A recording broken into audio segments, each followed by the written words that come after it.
Hello, Oilers fans. Austin here, and welcome to the first pregame report of the 2024 Stanley Cup Playoffs between the Edmonton Oilers and the Los Angeles Kings. Now, I did do a full series preview video. If you happen to miss that, I will leave a link to that in the description below if you want to check that out. Then you can come back to this video. I'm going to be covering a lot of the same things as I did in that series preview video because there are a lot of similarities in how I present this pregame report and the series preview. So, if you happen to miss that video, I'm pretty much going over a lot of the same stats as before.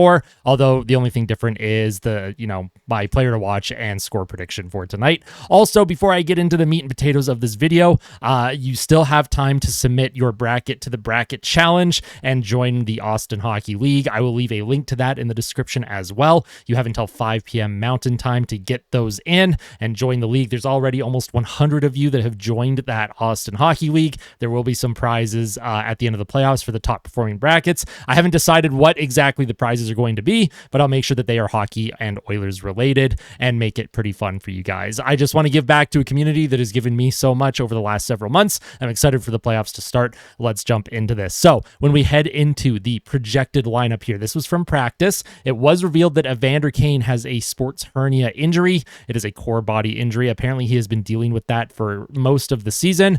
Now I am curious as to why the Oilers did not shut him down earlier in the year, especially before the trade deadline. If it is true that he has been dealing with this all year, that would have opened up $5 million in LTIR space that they could have used to acquire a more impact scoring forward at the deadline. However, that is in the past. We can dwell on that. We can question that. If Edmonton ends up winning the cup, it won't matter. So when we look at this projected lineup here, this is what Chris Knobloch had in practice. He had Adam Henrique with Connor McDavid and Zach Hyman, Ryan Nugent-Hopkins with Leon Draisaitl, Warren Foegele, Dylan Holloway with Ryan McLeod and Corey Perry, and I like that he's keeping that line together because they have been very effective. So Chris Knobloch, please keep that line together. I expect that to start tonight as well.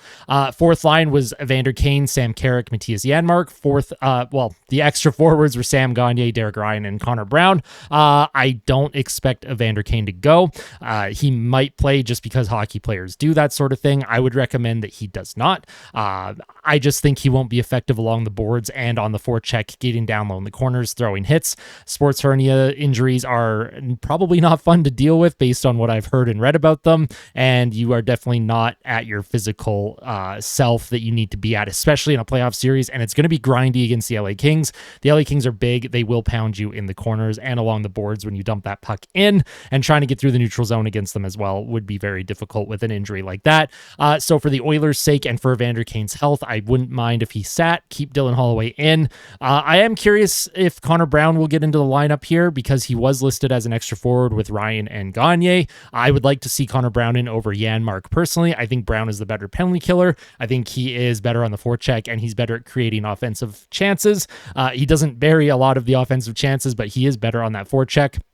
So this is not a set in stone lineup. I'm sure Chris Knobloch will have a couple of adjustments, but this was just from the most recent practice that the team had. And then we had, of course, Matthias Ekholm with Evan Bouchard, Darnell Nurse with Cody Ceci, Brett Kulak with Vincent Desharnais, Troy Stetcher as the seventh D-man, and Stuart Skinner will get the start tonight. Now, this lineup on paper, this is probably the best forward group that the Oilers have had in my entire existence watching this team. This is probably the best deployment that you could have with these forwards, considering where Kane is with his injury. I like Henrique with McDavid and Hyman. I like Nuge with Draisaitl and Foegele. I like Holloway with McLeod and Perry. Every line has scorers on it. Every line has someone speedy that can get down low in the corners, chase pucks when you dump and chase, which you're going to have to do against the LA Kings. You're going to have to do hard rims around, beat them to the puck, and also prevent I'm assuming Cam Talbot probably gets the start, but it could be Riddick as well. But you do have to rim the puck hard so that the goaltender cannot play that and allow the Kings to get a clean break out.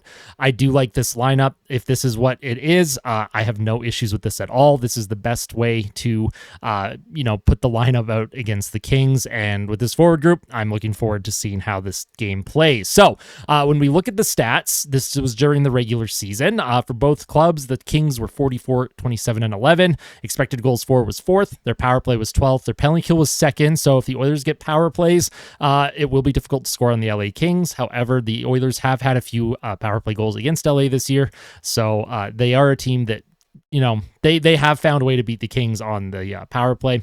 LA scores the 17th most goals, but they only give up the third least amount, which is really good. The LA Kings, obviously, they play that trap. They have good goaltending. They are the 9th best team at generating shots on net and the 4th best team at suppressing shots on net. However, when we look at the Oilers side, they are number 1 at shots on goal per game, and they are just the 5th team at suppressing shots. So the Oilers, they don't play a trap system. They don't play that like neutral zone trap the way the LA Kings do. However, where the Oilers are really good is in their own zone. They don't allow teams to set up a forecheck. They play that hybrid zone defense. And they are able to get the puck out of their own end very, very quickly. The Oilers were 49, 27, and 6. They were first in the league in expected goals for percentage at 5-on-5, 4th on the power play, 15th on the penalty kill, although the penalty kill has been better over the last couple months. 4th best team at scoring goals, 10th best at preventing goals. So, on paper here, the Oilers have the edge in power play. They have the edge for goals per game. They have the edge in shots on goal per game. And the Kings, of course, have the edge in their penalty kill and goals against per game. I do think the Oilers match up well against the Kings. However, I do expect this series to go minimum 6 games. I won't be surprised if it goes 7. My player to watch is Dylan Holloway, and my score prediction tonight, first one of the postseason, I'm going to say 4-3 Oilers in regulation. Now, as always, just like the regular season, I want you to tell me what your score prediction is. And also, friendly reminder, I will be doing a live watch party with this game tonight. So if you are looking forward to that, if you want to join me, there's going to be a live chat. We're going to have so much fun. It's going to be a blast. You're going to get to see me react and be absolutely wild while watching the game. And if you want to be part of that, definitely join. I will leave a link to that in the description as well. Yeah, that's pretty much the pregame report here.